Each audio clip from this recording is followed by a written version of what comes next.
అందరికీ నమస్కారం అండి. ఈరోజు ఈ వీడియో చేయడానికి ముఖ్య కారణం కొంతమందికి తెలిసే ఉంటుంది, కొంతమంది తెలియకపోవచ్చు. జర్నలిస్ట్ ప్రభు గారు అంటే చాలామందికి పరిచయమే. అంటే యూట్యూబ్ ద్వారా అతను చేసే వీడియోల ద్వారా అతను సినిమా ఇండస్ట్రీలో సంబంధించి హీరోలను, కొంతమంది నిర్మాతలను ఇంటర్వ్యూ చేస్తాం. అతనికి ఒక మంచి పేరు అనేది ఉందన్నమాట. ఇంటర్వ్యూలు చేయడంలో జర్నలిస్ట్గా మనకు ఒక మంచి పేరు అనేది ఉంది. చిరంజీవి గారితో కూడా చాలా ఇంటర్వ్యూ చేసిన వ్యక్తి. చిరంజీవి గారికి అతనికి అంత బాండింగ్ అనేది ఉంది. ఏ సినిమా రిలీజ్ అయినా కానీ కంపల్సరీగా చిరంజీవి గారు, ప్రభు గారు ఒక్క ఇంటర్వ్యూ అని ఉంటారు. జర్నలిస్ట్ ప్రభు అతని గురించి ప్రాణాలు కాపాడిన చిరంజీవి అని చెప్పింది గణాను గారు. అతని గురించి చెప్పాలంటే హెల్త్ ప్రాబ్లం వచ్చినాయి, హార్ట్లో ఏదో ఇబ్బంది అయితే వెంటనే అతను హాస్పిటల్కి వెళ్ళి పరీక్షలు చేయించుకోగా, ప్రథమ పరీక్షలు అన్నీ చేయించుకోగా అతని హార్ట్లో 80% బ్లాక్స్లు ఉన్నాయని చెప్పి కనుగొన్నారు. అంటే ఒక పెద్ద ప్రమాదం నుంచి అతను ముందాలే ఎక్స్పర్ట్ని డాక్టర్ దగ్గరికి వెళ్ళి సంప్రదించిన తర్వాత, ప్రథమ పరీక్షలు అన్నీ అయిపోయిన తర్వాత 80% బ్లాక్స్ ఉన్నాయని చెప్పి డాక్టర్లు చెప్పిన తర్వాత అతనికి ఏమీ తోసలే. మరి అతనికి ఉన్న ఆర్థిక పరిస్థితి అలా అసంటిదేమో మనకు తెలియదు కదా. ఎవరికి ఏం ఆర్థిక పరిస్థితులు ఉంటాయో మనకు తెలియదు.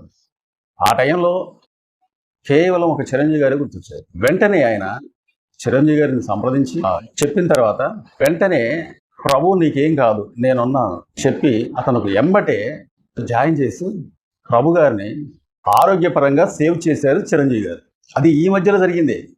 వెంటనే ఆయన ఒక ప్రాణాన్ని కాపాడాలి అంటే ఈ రోజుల్లో డబ్బుతో కూడిన వ్యవహారం.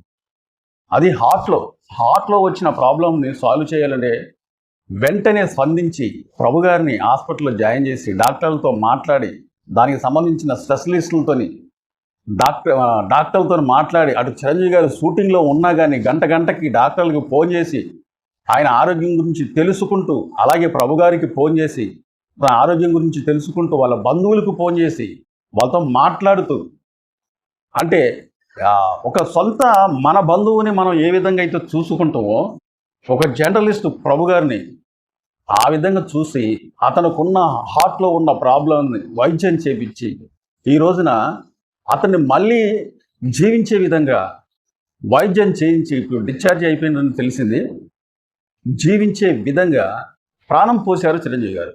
కొంతమంది అంటారు, ఎన్నో రకాలుగా విమర్శించిన వాళ్ళు ఉన్నారు.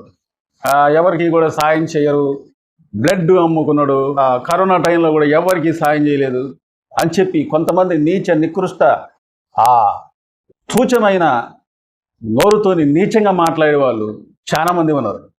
అంతెందుకు, ఒకే జిల్లా నుంచి 3 అన్నదమ్ములు వాడిపోయారని చెప్పి ఒక మహిళ విమర్శించింది. గుర్తుందో లేదో మీకు? ఆ మహిళ పేరు నేను చెప్పదలుచుకోవట్లేదు.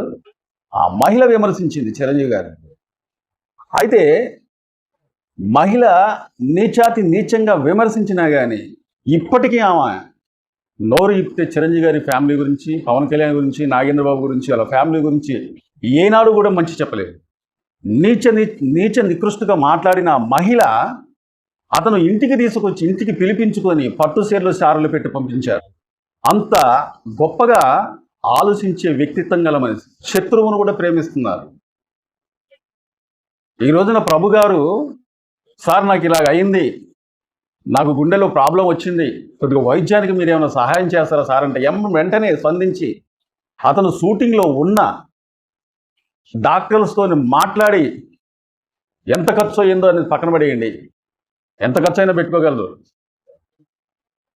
ఎంత ఖర్చు అనేది కూడా అడగకుండా డాక్టర్స్తో మాట్లాడి గంటకు ఫోన్ చేస్తూ ప్రభు గారికి ఇటు ఫోన్ చేసి ధైర్యం చెబుతూ, ఆయన దగ్గర లేకపోయినా కానీ ఆ విధంగా అతన్ని మంచి ఆరోగ్యవంతుడు చేసి డిశ్చార్జ్ చేసి కొన్ని రోజులకి అతని వీడియోలు వస్తాయి. ఏది మన ప్రభు గారే, ఆయనే జర్నలిస్ట్, అతనే ప్రత్యేకంగా అసలు ఫస్ట్ కాంచి లాస్ట్ దాకా ఏం జరిగింది బ్యాక్ టు బ్యాక్ అతనే వేరే ఛానల్కి కూడా ఇంటర్వ్యూ ఇవ్వచ్చు, చెప్పలేము. ఎందుకంటే ముందర ఆయన కోలుకోవాలి. అప్పుడు అందరికీ తెలిసింది చిరంజీవి గారి వ్యక్తిత్వం అని ఏంటి అనేది. ప్రాణాలు కాపాడే హీరోలు చాలా మంది ఉన్నారు. ఇటు పవన్ కళ్యాణ్ గారు, ఇటు చిరంజీవి గారు, తర్వాత మహేష్ బాబు, అటు బాలకృష్ణ గారు, ఇట్లా చెప్పుకుంటే చాలా మంది. మరి రాజకీయ నాయకులు ఎవరైనా కానీ వాళ్ళ సొంత డబ్బు పెట్టేసి ప్రజలకి ఏమైనా ఆరోగ్యపరంగా సొంత డబ్బులు పెట్టింది అనేది, ప్రభుత్వ డబ్బులు కాదు, సొంత డబ్బులు పెట్టేసేసి ఏమైనా బాగు చేసినట్టుగా ఏమైనా దాఖలు అయితే నైనైతే ఇప్పుడు చూడలే ఏంలే. కొంతమంది మచ్చుతునకలాగా కొంతమంది ఉండొచ్చు, నేను అందరిని అంటలేదు. సరే, ఎప్పుడు చూసినా హీరోలు ఆ హీరో సాయం చేయలేదు, ఈ హీరో సాయం చేయలేదు, ఇంత రెమ్యునరేషన్ వస్తుంది, ఇంత సంపాదిస్తున్నారని చెప్పి కొంతమంది వాళ్ళ మీద ఏడవటమే. కానీ మహేష్ బాబు గారు కొన్ని వందల వేల ఆపరేషన్లు, గుండె ఆపరేషన్లు చేయించారు. అట్లాగే చిరంజీవి గారు బ్లడ్ బ్యాంక్, పవన్ కళ్యాణ్ గారు ఎన్నో విధాలుగా సాయం చేశారు రైతులకని, అతని కార్యకర్తలకని, జన సైనికులకని, ఫ్రాన్స్కని. అట్లాగే బయట చెప్పుకుంటూ పోతే చాలా ఉన్నాయి. కానీ ఈ మనకి ఇంత అసలు తెలవలే. మీకు స్క్రీన్ మీద కనబడుతున్న అది వాళ్ళు రిలీజ్ చేసే తప్ప ఎవరికి తెలవలే. ఇట్లాగా చెప్పుకుంటూ పోతే చాలా ఉన్నాయి.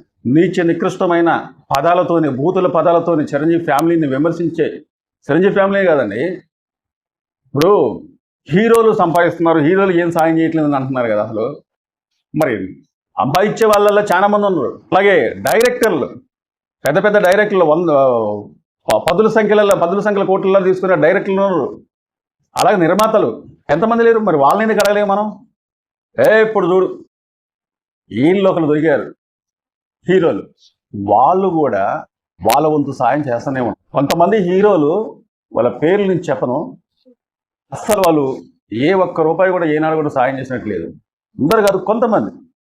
వాళ్ళనైతే మాత్రం ఏం అడగం మనం. ఎక్కువ పెద్ద పెద్ద హీరోల్ని అంటే వీళ్ళు అడగకముందే ఇస్తారు. ఏదైనా బీభత్సం అంటే తుఫానులు ఏమైనా వచ్చినా, లేకపోతే ఏదన్నా ప్రకృతి ఇబ్బంది అయినా, లేకపోతే ఏదైనా గోదావరిలో పడ్డా అడగకముందే సాయం చేస్తారు. అడిగినా కానీ సాయం చేయని వాళ్ళు నిర్మాతలు ఉన్నారు, డైరెక్టర్లు ఉన్నారు, రాజకీయ నాయకులు ఉన్నారు. వాళ్ళు మాత్రం మనం ఎప్పుడైనా ఇంత ఎమోషన్కి గురవటం కారణం ఏంటంటే, ఉత్తపుణ్యానికి చిరంజీవి ఫ్యామిలీని పట్టుకొని, చిరంజీవిని పట్టుకొని, కళ్యాణ్ బాబు గారిని పట్టుకొని అంటే ఎవరికైనా బాధ కలిగింది. ఈ కుటుంబమే కాదు, అటు బసవతారక బాలకృష్ణ గారు ఎంత ఖర్చు అవుతా ఉంటుందో ఏందనేది సంగతి వాళ్ళకి తెలుసు. వాళ్ళకి సినిమాలు ఉన్నా లేకపోయినా డబ్బు అంత ఖర్చు అవుతుందా, ఎంత ఖర్చు అవుతుందా ఏం లేకుండా అయినా యాక్టర్లకని, అక్కడ పనిచేసే వాళ్ళకని, ఆయాలకని, సిస్టర్లకని ఎంత ఖర్చు ఉంటుందో అది ఎవరికి తెలియదు. వాళ్ళని విమర్శించడం మాత్రమే తెలుసు. డబ్బు ఎవరికి చేయదండి ఈ రోజులలో. డబ్బు ఎవరికి చేయదేం కాదు. ఇలా ₹1,00,00,000 ఏంటంటే ఈ కోటికి ఇంకో కోటి సంపాదించుకోవాలనుకునేటోళ్ళు ఉన్నాం. ఓకే, బాగానే ఉంది, సంపాదించుకోవచ్చు. కానీ ఖర్చు పెట్టుకోవాలి వృధా. కానీ వృధాగా ఖర్చు పెట్టుకోవాలనుకునేటోళ్ళు చాలా తక్కువ.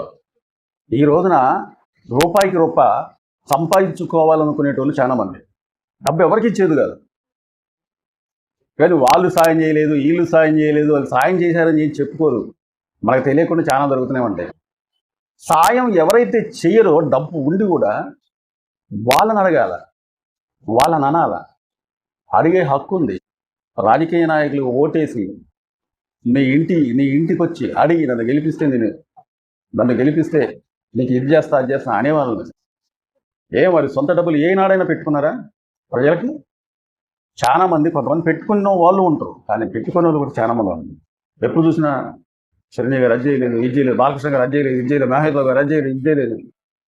మరి డైరెక్టర్లు పెట్టుకోరు, నిర్మాతలు పెట్టుకోరు. వాళ్ళని ఏం అడగం మనం.